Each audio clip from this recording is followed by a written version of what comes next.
So, Melissodes, North America, 100 plus species, a handful of subgenera, the biggest of which is the subgenus Melissodes, which we'll be talking about later. That has most of the confusing look-alike species, and that's what, in general, that's what, when people say Melissodes, that's what they're referring, that's the group they're referring to. However, as you get across the Mississippi River and into the Midwest and the tallgrass prairie regions, there are a number of other small species that are in small subgenera that show up.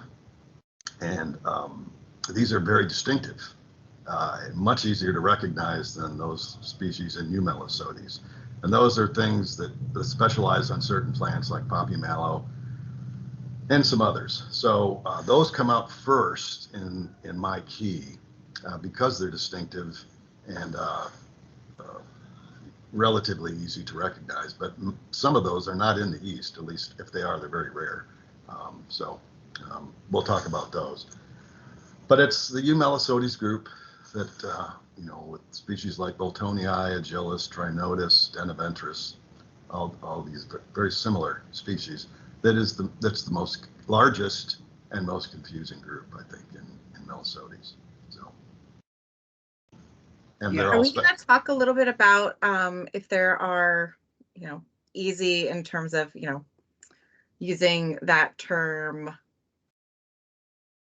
broadly to break out these groups? I see a couple of them in your guide. Maybe I just haven't scrolled through deeply enough. It's interesting.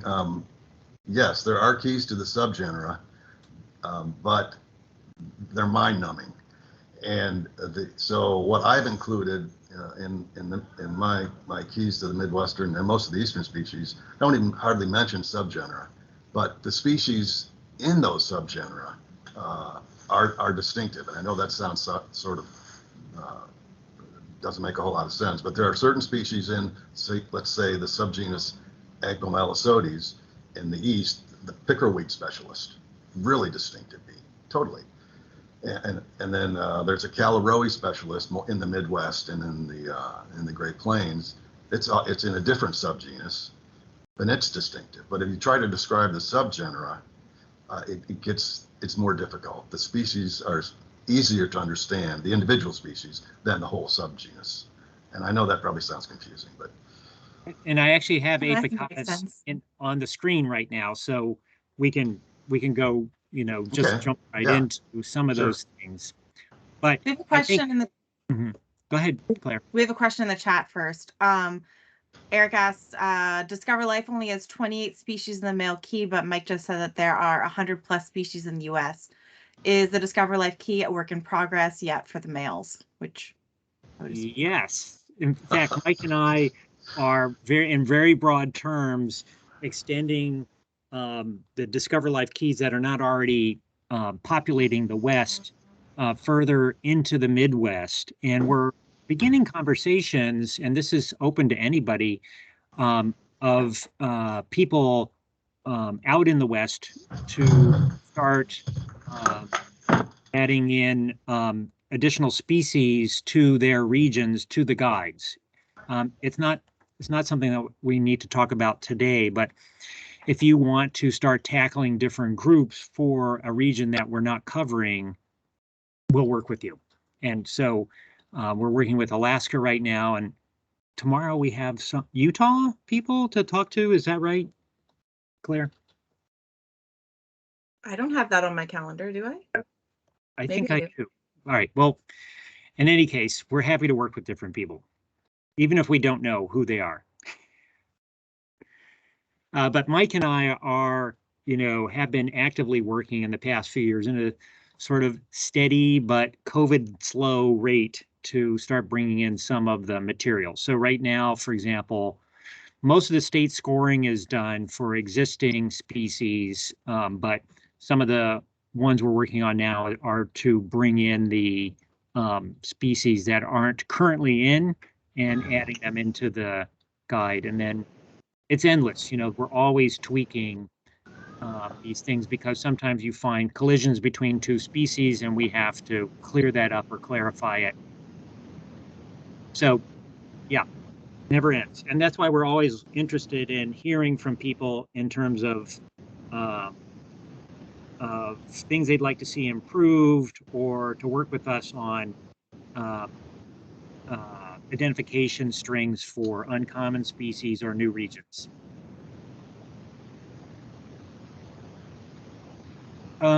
Okay, so I'm showing here, and this works for males and females. There is, I think, one species where this doesn't really hold, but is when you're trying to, do I have a Melissodes? You can look at the tegula. So it's not the greatest definition here, but you can see here's the tegula, right? So here's the scutum, there's a leg. This is the tegula boundary here. And this edge in almost all species of bees, this tends to be oblong. So the whole tegula is just a oblong object. But in Melissodes, this can be somewhere between flat, and it's narrowed towards the tip. The tip is hidden by the hairs, as it almost always is. And sometimes even like this is a little concave. And you often have to take the tip of your pin until you kind of learn just what a Melissodes vibe is. Take a tip of a pin and scratch the hairs off, because you can't, the hairs come up to here, and a lot of times it looks like it's a complete oval, but you scratch the hairs off and you realize, no, this whole section up here is extended, flattened, and narrowed towards the tip. Do you have anything to add on that?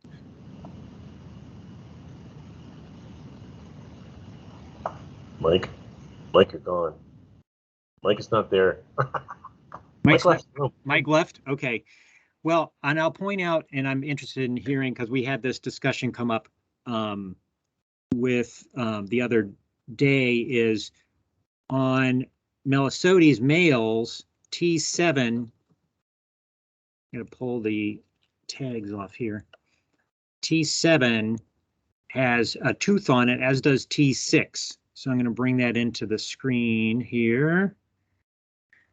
Why is the screen blank? That's odd. That's a good question. Why is the screen blank? So I can see sort of my hair in there, but the specimen is not showing up. Let me see if I can run it down further. I may have me do white balance again.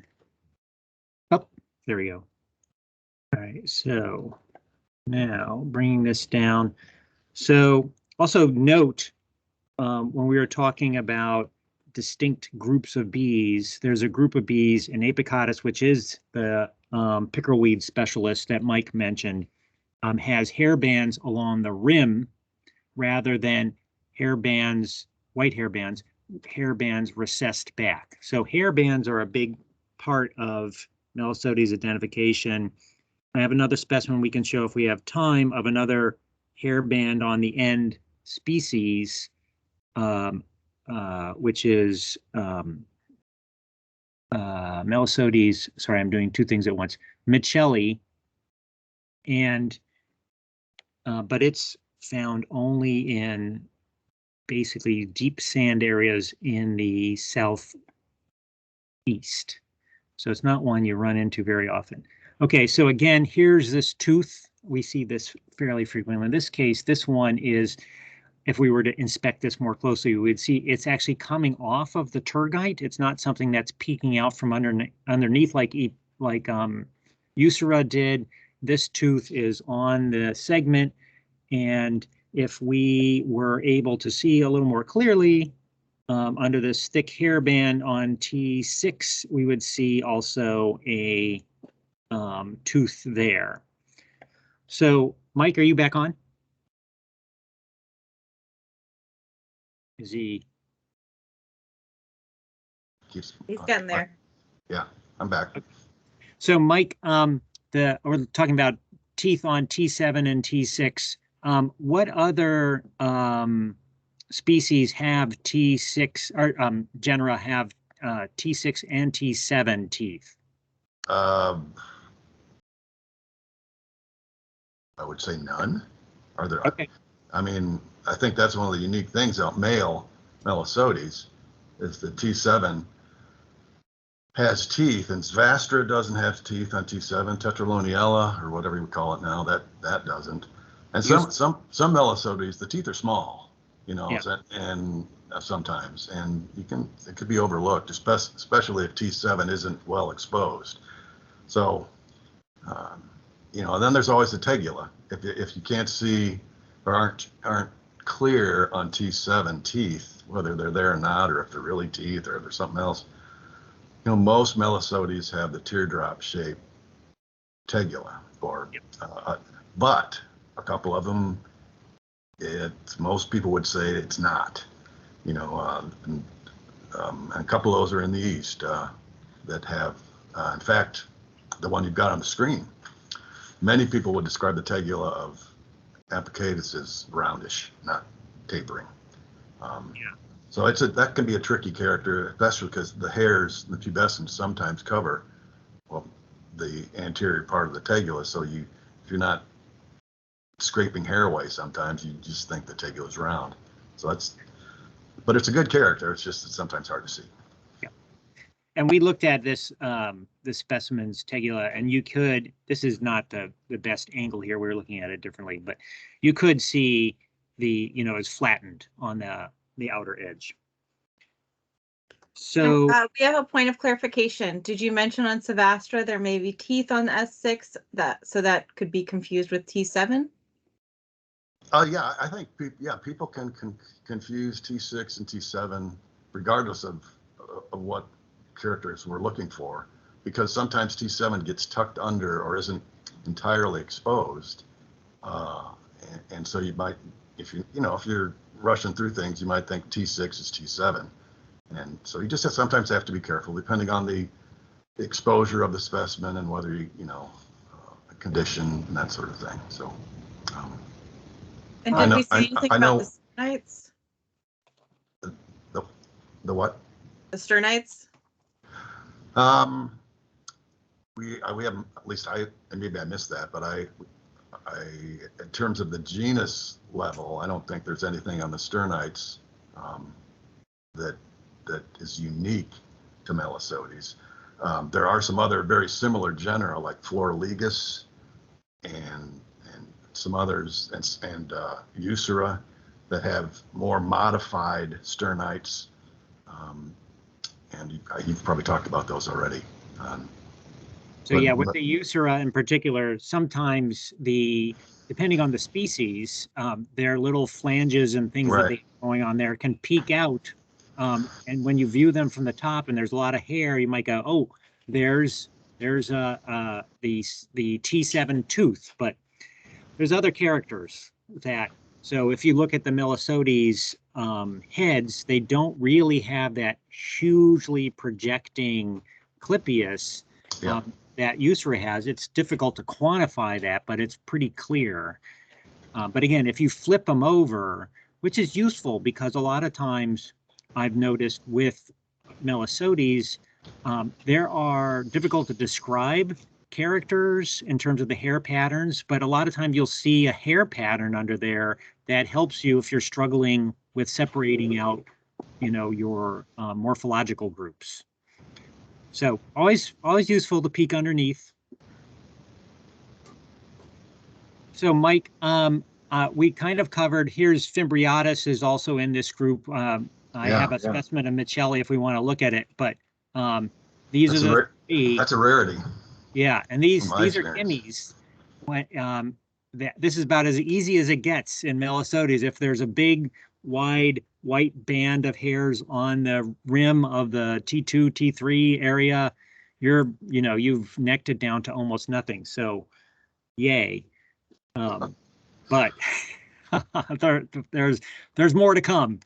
And I should also note that Dave Bidinger, and I don't know if he's on here or not, has gotten some money to also help with illustrating some of the guides a bit better and whatnot. So we hope to have him involved in expanding our guide, Discover Life guide, package. I have not heard from him recently, but I know that's in the books.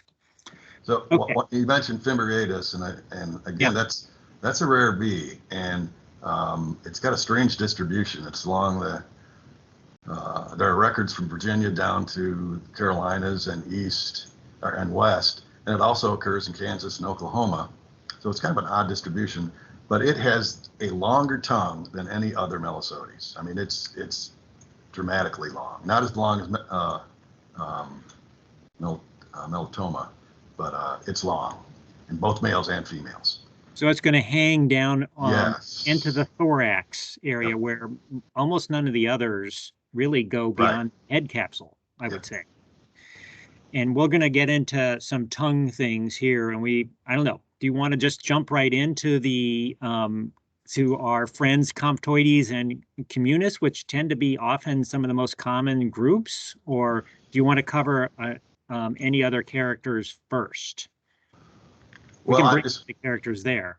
I just want to make one more mention of another one of the oddballs that at least I don't think there are any records from the east side of the Appalachians, but in the Midwest and into the Tallgrass Prairie region in Great Plains, there's a Caloroe specialist, Melissodes intortus, that has a round tegula.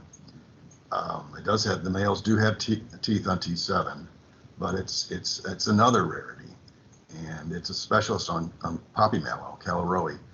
And it's that's a plant that gets planted a lot all over the place. So it's always worth, if you see that plant in bloom, it's always worth checking it out for intortus.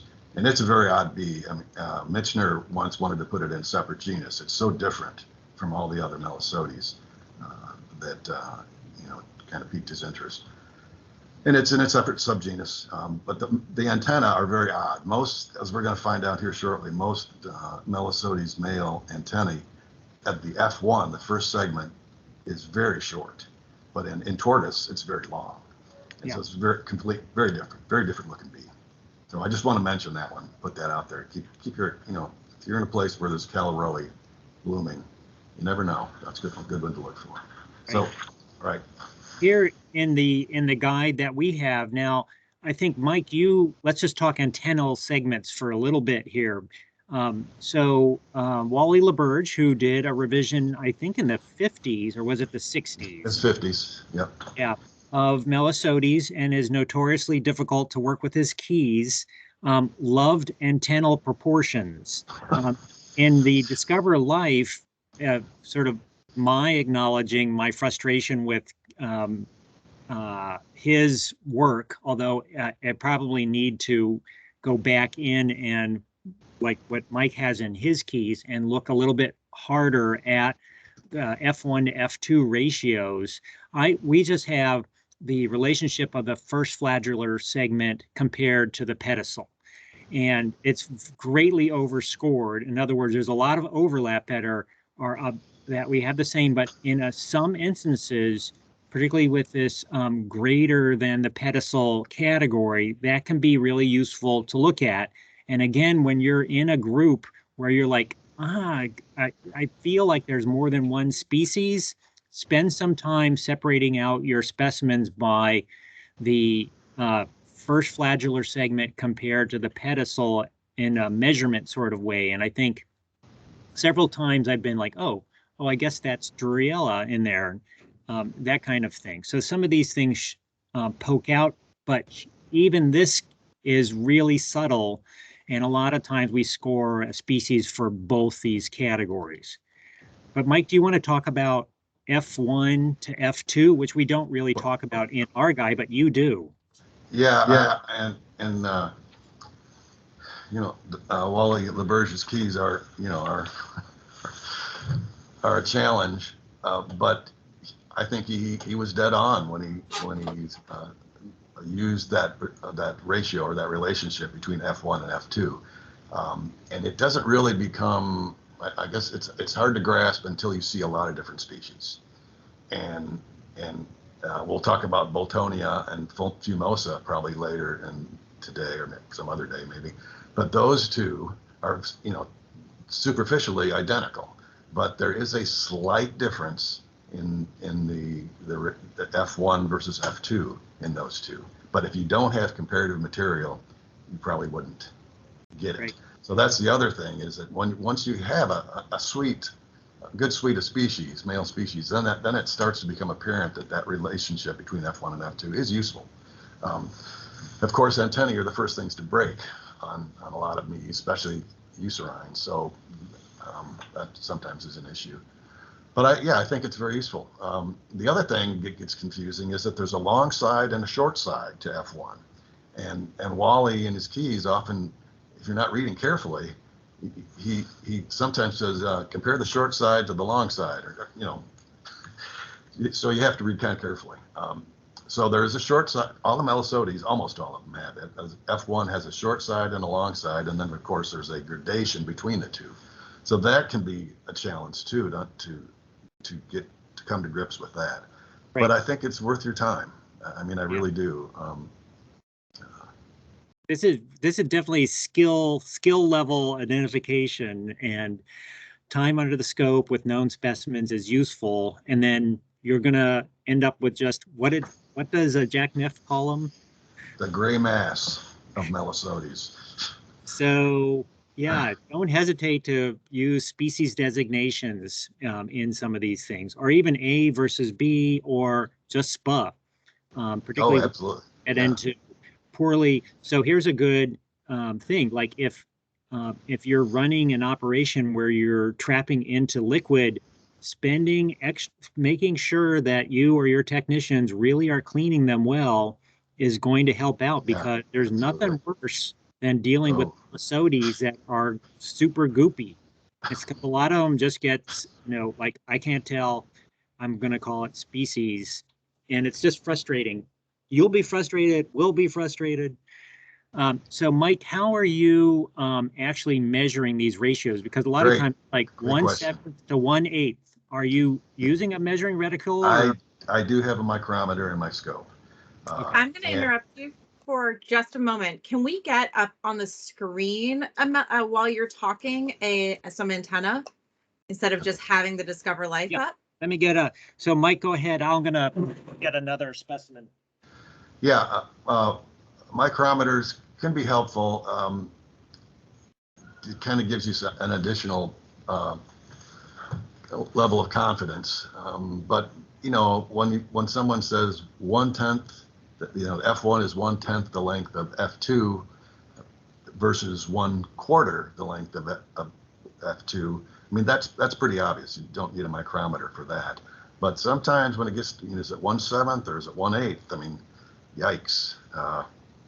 And there are cases like that, so that a micrometer is useful. And I know not everybody has those, but they're cheap, and you can put them in your eyepieces. So I'd recommend it. I mean, it comes in handy for other groups as well. So it's F1 and F2 that are the main, and the pedestal, that are the main parts of the antenna that are useful in Melissodes. There's a good shot. So this is desponsus, but this is it's a good one. That's a good one to throw up. Yeah. It's a really clear example. I'll throw out a couple that it's like a little more ambiguous. Like it's clearly, F1 is clearly longer than the pedestal. And then if you're looking at the ratio, let's see if we go up higher. We look at the ratio of F1 to F2, it's not in the certainly not 1/10, but you could eyeball that and say, oh, what is that? 1/5 maybe. Well, that's the short. You're looking on the short side of F1, I believe. So in Wally's keys and in my keys, it's 1/4 to 1/3. F1 on this long side is approximately 1/3 the length of F2, and 1/3 to 1/4, and that's unusual. Most Melissodes are way shorter than that. Yeah, that's why I picked this one. Good, very good, and that's one of the key characters to separate this. And just this is a good species to learn. It's throughout the Midwest. It's a thistle specialist, and if you back up a little bit, you'll see all these blackish hairs on the clypeus. That's unique. So this is a really easy male Melissodes to identify if it's in good shape. And you can see his little dark hairs on the clypeus. Maybe you can't. They're there. And there aren't any other Melissodes that have a clypeus with dark hairs like that. And you can make a liar out of me. But I'm wondering about dentiventris, but I'll pull. okay, we'll get to that later. Yeah. Yeah. But yeah, and often it's got it can have a bit of a retracted yellow Yes. along the rim.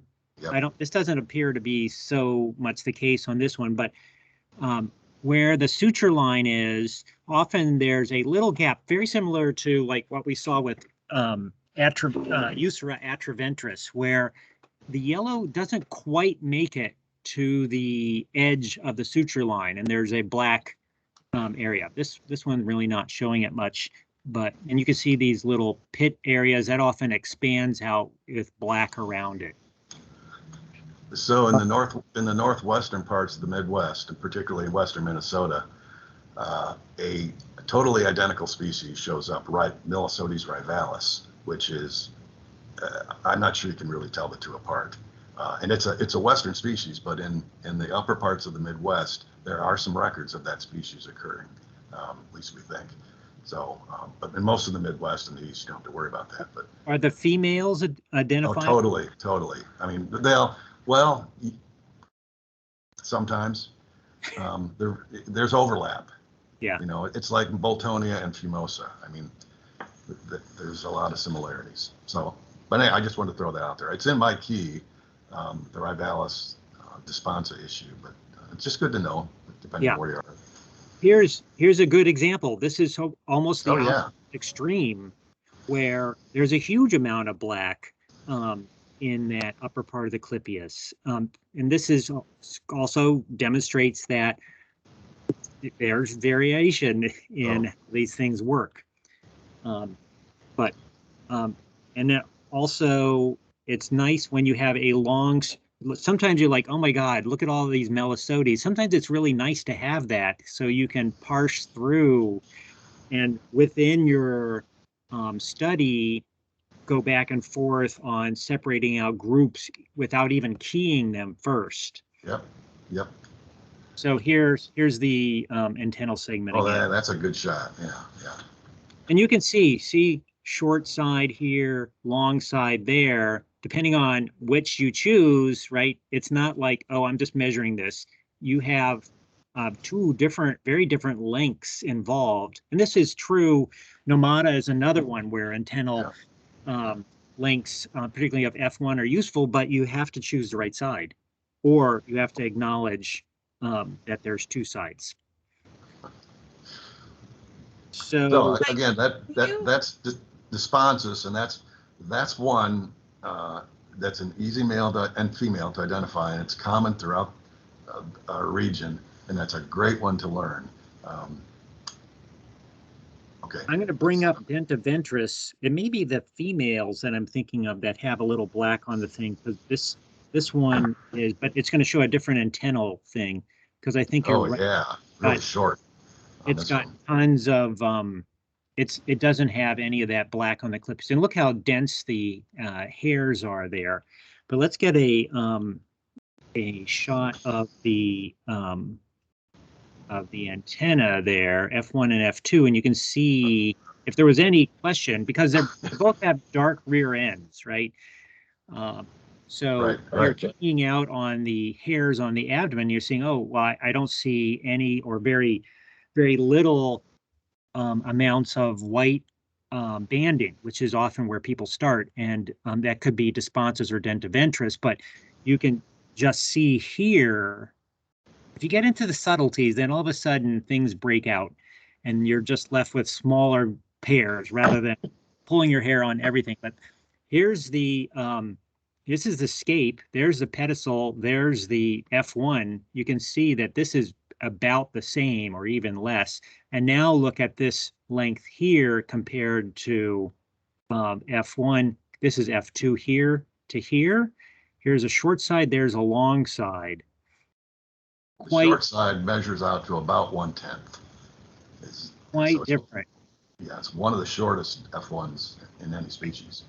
but you can't, when you see the two next to each other, yes, obviously, and even it would be obvious if you had to come up with some sort of measurement. But if you were to say, is this 1/10 of that, or is it 1/8 of that even, you'd be like, you would probably be wrong more than right. That's where a micrometer comes in. Eyeball it. Yeah, you really have to, in this particular case, eyeball it. But, and this is something there's so many reasons to go back in and add more keys or add more characters to like Discover Life. So this is something that's not in Discover Life, all these ratios, because Melissodes scared me and Wallick's keys scared me. And I thought I better just work off of known specimens. And I don't actually, I've had measuring reticules and they've annoyed me, so I've taken them out. So I think I'm, at some point, Mike might even get me to look at like genitalia, but at this point, I'm still avoiding that one. So it's good to have Mike here as a alternate voice. Well, it's good you mentioned genitalia because Melissodes is one of those genera where genitalia not very useful in most cases at the species level. They're so similar. It's tough. Yeah. But something I want to mention about dentiventris Mm-hmm. and the previous bee, desponsus, in most of the Midwest, those two bees never are in flight at the same time. Desponsus comes out early, relatively early, when thistles are blooming, and this dentiventris is the last Melissodes, at least according to my data from the Midwest, to emerge. And so you rarely find the two in flight at the same time. I don't think I ever have. And So those kind of characters, I mean, those biological characters can be useful. Right. Anyway. I think of dentiventris as a dry land composite specialist, like these, Yep. I can't even think of the names of the plants, but small little composite things, and often in sand in the east. I'm finding them mostly in these sand to sandy, gravel pitty kind of spots. Yeah, in the Midwest, they're all over the place. They're in dry soils, wet soil. It's a very common, widely distributed in terms of habitat. Yeah. This bee in general is pretty uncommon and again, where I do find it is in these residual areas. And it may be just mirroring the fact that most of our good sort of late season mixed biodiverse composite flower regions are in these sand areas. Like everything else is seeds and grasses that have been mowed and sprayed to death. Here also, you got a lot more hair on dentiventris back end, and desponsus is sparser. This is usually a lot of a fairly open area with relatively few hairs or pits sometimes. In the females, it's more important. All right, so maybe we'll jump back here just as a talking point. So we just talked about these head and tennal segment things, that they are your friend. Do we want to get into tongue? Sure. I think, which I find super useful, Very. but often was a little, you have to, if you're just starting out, it's like, what am I looking at here? So I don't know what dentiventris has here, but I'm going to guess it is. I think it's all chagrined, I think. Yeah, that's what I'm going to say. I'm going to guess, and then I'll pull a comptoides or communis thing. Oh, yes. Excellent. And then we can also look at oops. I'm going to step away for 1 second. Okay. Let me find this in the screen. There we go. Got some cell phone activity going on here. The trick is, Mike is really good at flipping out the tongues. I'm going to pull this off so that you can see the tongue architecture in species, and I essentially never do. Well, what am I saying? I never do. So, so I'm spending a lot of time when I'm identifying specimens, looking and peeking, and most people don't either, frankly, looking and peeking under the head, trying to take a look at the galea here, which you can't see because this is a bad specimen. So I'm going to pull something else that has a tongue that we can see. And we'll look at these differences, which are important. I know I had been pulling specimens here before, and we do have some good looks there.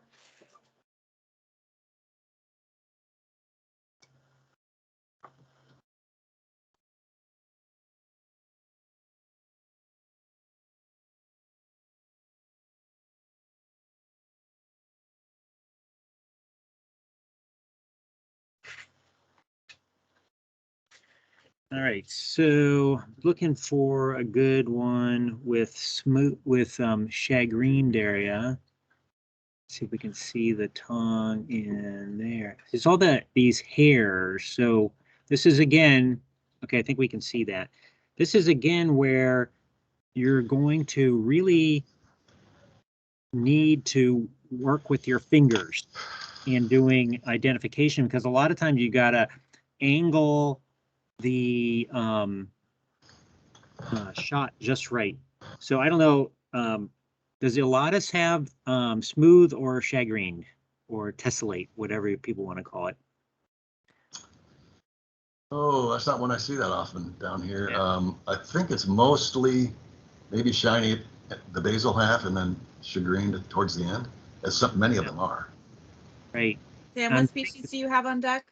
Illatus, or I should say supposedly illatus.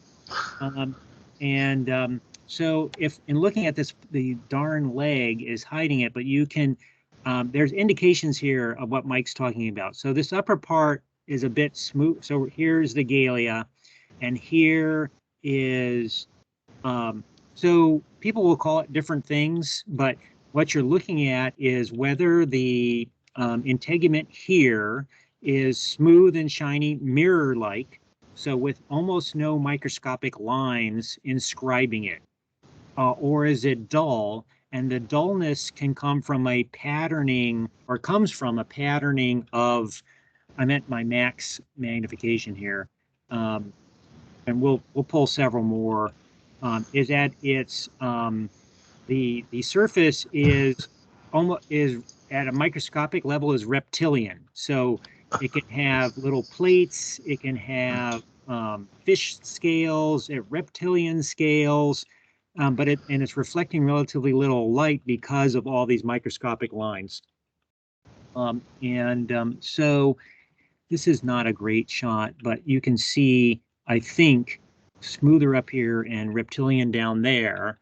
I just want to point out that we also play around with the mandibles, and so sometimes we're looking to see whether there's yellow at the base, and often there's gold at the tips, but yellow at the base can be useful, and then it can be also a little mysterious as to whether that is a consistent pattern within a species. Let me see, look for another tongue, especially with its tongue sticking out. Was I looking at subillatus?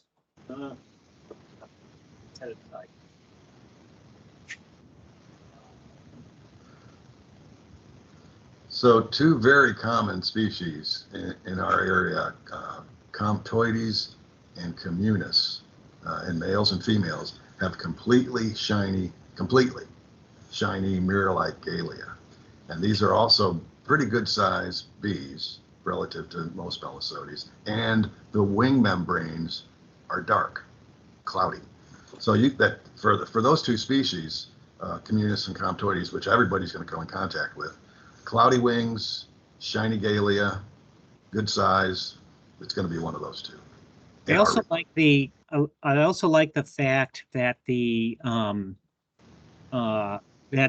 base of the mandibles don't just say spot. They're big chunk of yellow. Yep. It's almost all yellow, and that seems to be really distinctive. Like I don't know any others besides those two.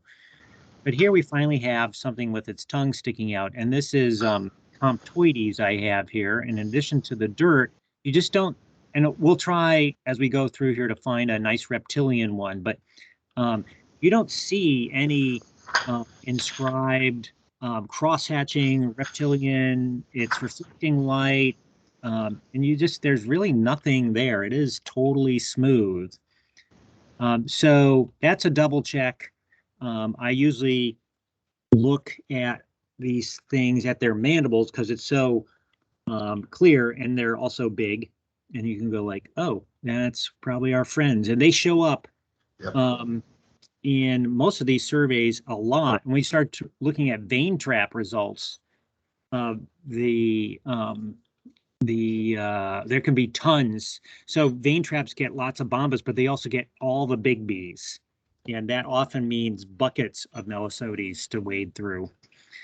So here's a mandible, right? And it's not a yellow spot, which many, like we're looking at that Agilis trinotus clade, which is another nightmare. This yellow spot just bleeds throughout the whole area. And here's the Galea again.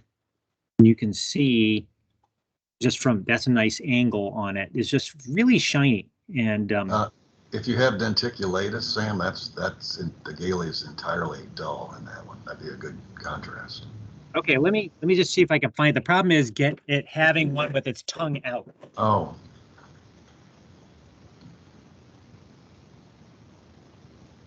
Yeah. So okay. Oh no, right here. Oh, okay.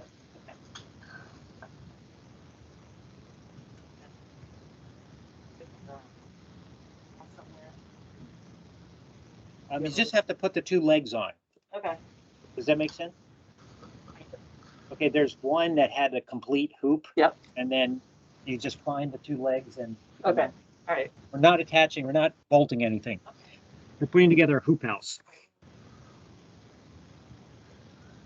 All right. We have a question while you line that up. Okay. The yellow spot instead of full yellow base is which group or subgroup? Well, there are a number that have that, and a couple of them sometimes have it, sometimes don't. Agilis, the very common sunflower bee, is the males almost always, 99.9% of the time, have a yellow spot at the base of the mandible. It never covers the base. It's just a spot, and sometimes quite small, other times a good size, but it never comes anywhere near covering the base like you see on the screen. And then there's some others that a wheeler eye occasionally has a spot, sometimes doesn't. But in no case or any of them have so much yellow that communis and comptoides have in our region. In fact, Sevastra, male Sevastra, have very similar amount of yellow on the mandible as communis and comptoides, but are different in a lot of other ways. Right, and so does xenoglossa. Yes. Right, I just can't get any shot of a tongue. I mean, I'm doing these things, I can see them, but it's just a little crack through the hairs. Yeah. And this is why we use our fingers. But I'm looking at that. I don't have huge collections of anything either. Oops.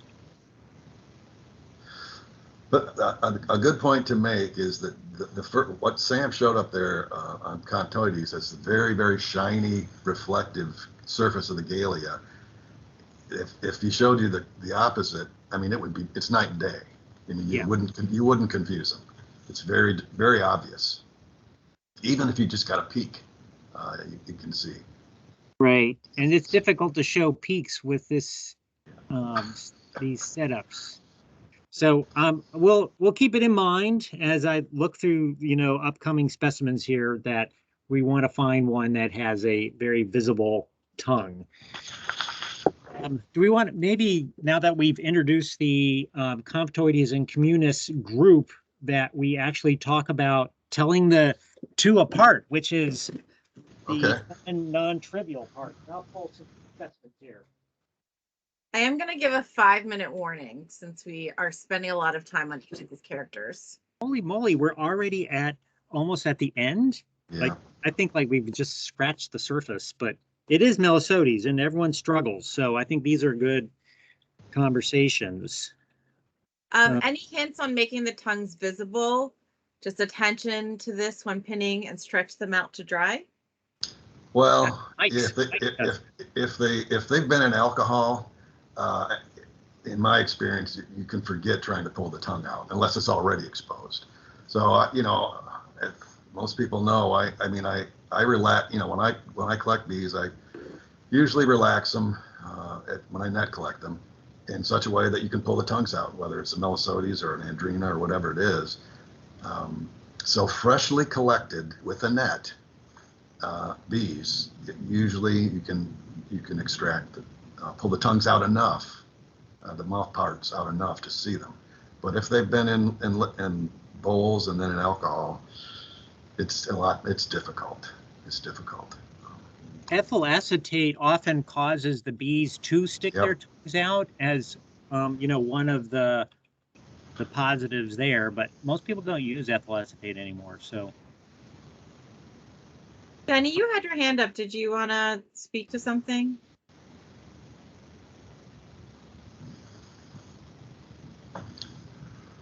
I'm going to take that as a no. all right, so maybe with the remaining time, comptoides versus communis. So what I use mostly as my number one thing is the amount of pitting. So here's, it's a little bit difficult to see. This is the rear portion of the scutum back here. And if you look, these pits are essentially touching each other in almost every pit is touching one or more other pits. So it's dense, and there's relatively little spacing in between there. And Sam, which one was that? that's comptoides.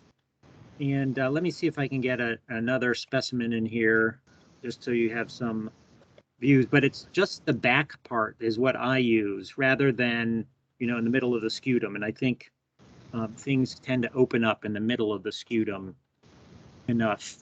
And then I'm going to show communis, but when I switch specimens, you can frame it how you look at things. So here again, scutellum in the back, and here's the scutum.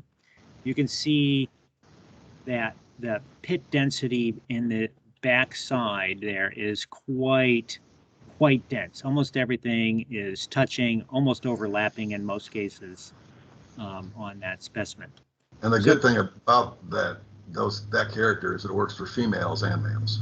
Yeah. Both. Yeah.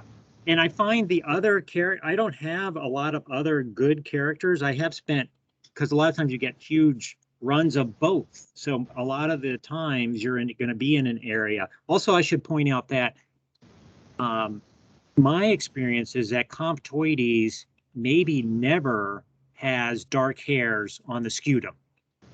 And communis often to usually has some dark hairs on the scutum, but sometimes doesn't. Right. Yeah. Is that, do Yes. you have fine comptoides with dark hairs at all? I never have. Okay. Never have. Right. Not at least not around here. Right. Another character to separate the communis and comptoides males is F1 versus F2. In comptoides, F1 is shorter than it is in communis. Okay, we'll look at that too. Okay. Here. So here's communis near in that same area. So the pin is running right between the who pins these things between the scutellum and the scutum, and you can see that there are just a number of sections. See, it's still tight, and particularly at the lateral side, but in this central back area, you're getting sections that have significant light and unpitted, and the distances are more, but it's still, you know, it's still heavily pitted back there, but there's just a lot more gapping, let's call it. And you can see the dark hairs in that region now too, that would be indicate that you have communis, but it's good to check. So I have another specimen we'll take a look, but let's look at the antennal segments here too, since we're in antennal segment mode. Still can't believe that we've spent all this time and only gotten this far. Yep, I'm gonna cut it off after the antenna. All right. But or at least the recording. But I invite the interesting chat that's happening around what people are using to catch to be unmuted after I stop recording and trying to go pick up a human to continue. Okay. All right. So here, Mike, do you want to? I almost never use this character. So you, isn't it comptoides has longer? Comptoides is shorter. Shorter. So Okay. the relationship between F1 and F2 in comptoides is 1/7 to 1/8 on the short side. Okay. And so and then in communis, it's about 1/5. Okay. So you might think, well, gee, that's kind of small difference, but these are big enough bees that it's pretty obvious. You know. Okay, I'm going to put in very quickly, Claire, a comptoides here now. Let's see if we can get the antenna to behave. See, that's a little shorter. Yeah. And also, you're going to have to measure it. Well, not really. I think you get, you see enough of them that you can eyeball it. That's You have several characters to play with. Yes. And sometimes the hairs are so matted on the scutum that you can't see those punctures, Sam, Yeah. And yeah, that's true. With you have these goopy vein trap things. Yeah. And propylene glycol. So that's good to know. I don't know if it's in the guides or not, but I will. I think it is. Yeah. Yeah, I mean, it's probably, I'm almost sure it's in yours, but I'm not sure it's in mine. There's a lot going on in there. I'm just bringing in another, can't see. That antenna is not helpful. That's the problem sometimes. Well, oh yeah, and you keep snapping them off in these, our boxes get used a lot. So, yeah, so there's problems. But I know we have to stop now, but I don't know if Claire is gone, but if people had other questions or observations or capturing techniques, blue seems to be like, if you're doing bowls, they seem to really be attracted to blue. Vein traps work great, super great. I have never seen yellow vein traps catch almost anything. I'm a little mystified by that because yellow bowls do. And I don't know if there's a different signal. Like, is it a bad pigment? Is it that things that are flying around are not looking for yellow? The big things that are fly around, maybe it's all about blue. But then I ask, like, well, most of the big tall flowers, let's think of sunflowers and silphium and stuff, those are yellow. So what is it about these blue, fluorescent blue vein traps that bring in all the bees? The big bees. These are great questions. I'm going to stop the recording and you can continue having that conversation. Okay. Thank you, so Claire. much, everyone. And we're obviously going to keep doing this as long as Mike will join us. Right. So there's more to come.